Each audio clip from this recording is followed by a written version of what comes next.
I don't normally drop two videos this quick, but just doing research and looking through things for tomorrow's video, this came together so well so quickly that I thought, why not? Let's just get this out there because who knows what a day is going to bring, especially these days, right? We're going to talk about this in a minute, about the current leader of Venezuela asking, not mandating, asking the public to invest in gold and to invest in this oil-backed petro. Now, asset-backed cryptocurrencies are kind of a new version. It's a long, drawn-out thing I could do an hour video on, but I'm not going to. The idea here is this, is that the leader of this country has gone out and said, invest in gold, if you would, part of your savings, and perhaps invest in this thing to make our country better going forward. It's kind of a strange thing when you talk about the folks that live with their entitlement mentality in this country. Don't you think? See, I caught a lot of grief in the last video about saying that people on Social Security were on the dole. Well, Social Security has been from the beginning a Ponzi scheme, by definition.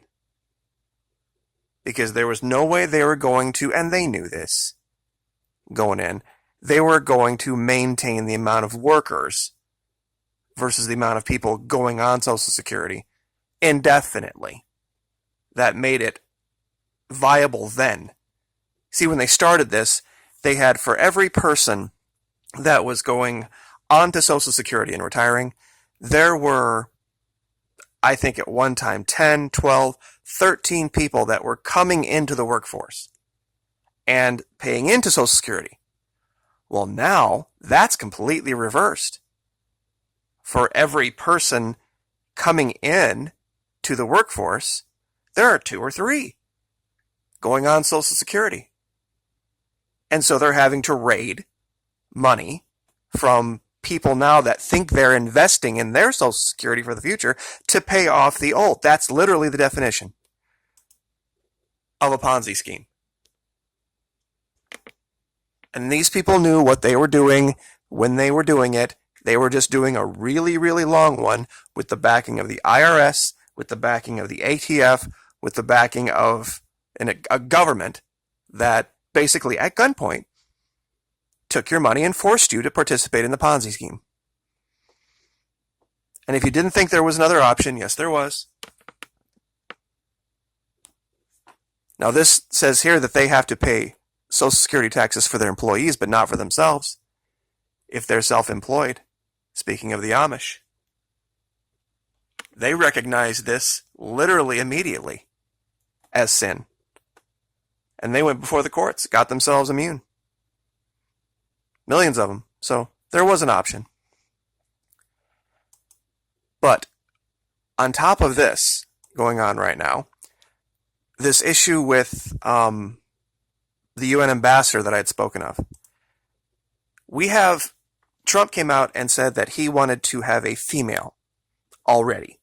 In his own words, he's got allegedly 3 females and 2 guys that he's looking at. I've been able to discern 4 different females that have been mentioned. This is Nancy Brinker. She was the ambassador to Hungary at one time. This is Jamie. Oh, I can't remember her name now. Ambassador to France. Somebody's going to probably help me with that. I'll look it up here in a minute. And of course, we have Fox News babe Heather Nauert. And then we have the ambassador to Canada, Kelly Knight. So we have 3 actual ambassadors, 3 people with ambassadorial experience. Kelly Knight Craft is this person's name. Jamie, gosh darn it. It's going to drive me nuts.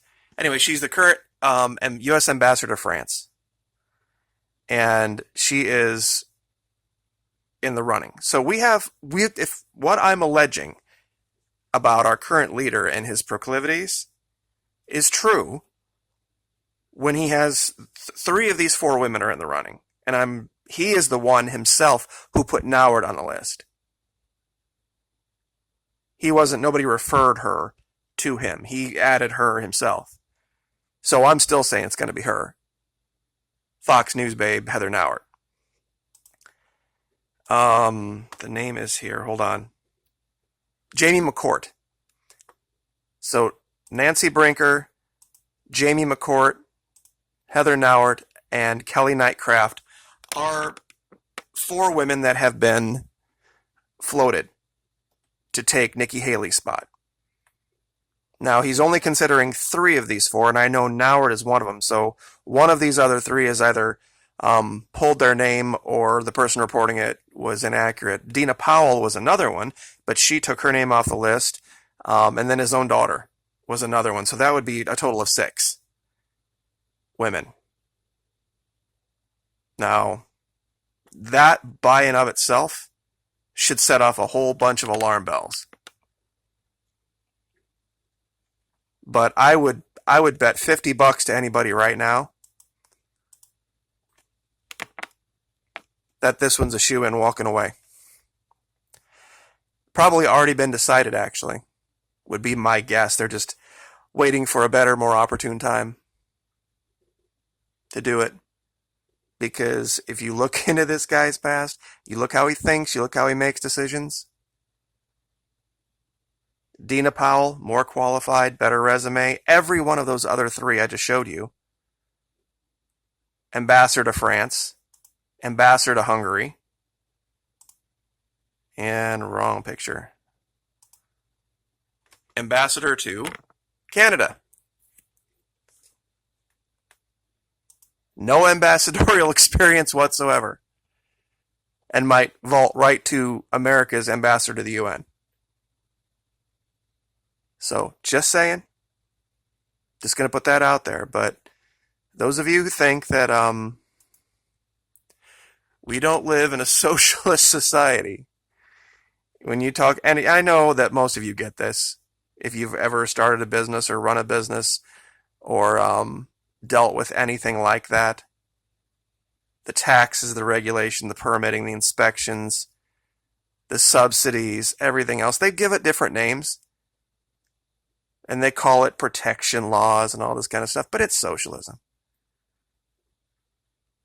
And if you don't think there's free market down in South America, you're out of your mind. Why do you think all of those businesses would have been operating there to begin with? If there wasn't the ability to make money.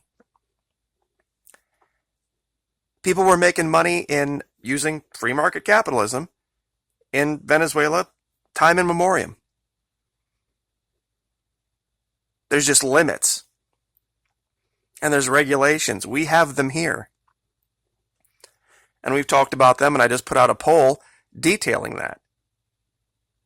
Believe me, they're free market capitalists. If they had their way about it, they wouldn't have prices on anything.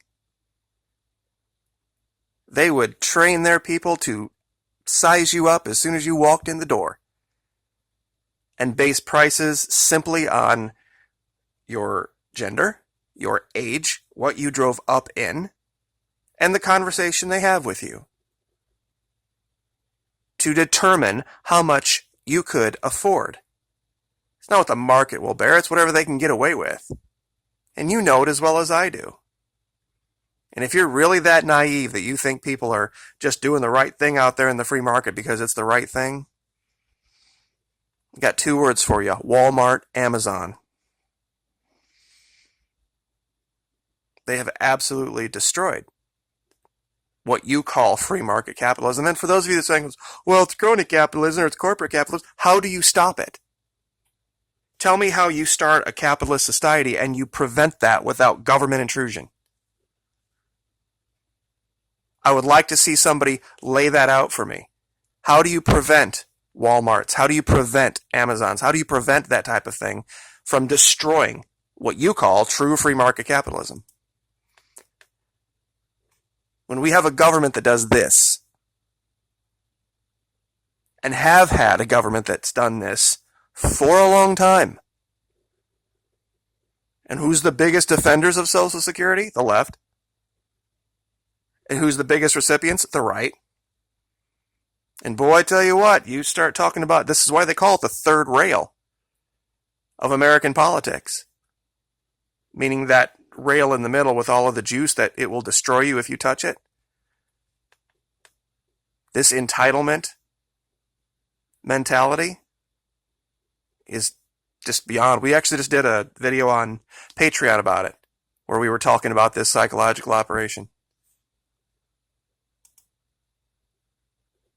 But like I said, down here in this evil, terrible, horrible socialist country, the leader has just asked his country to buy gold because he thinks that's a better idea. You might want to ponder that.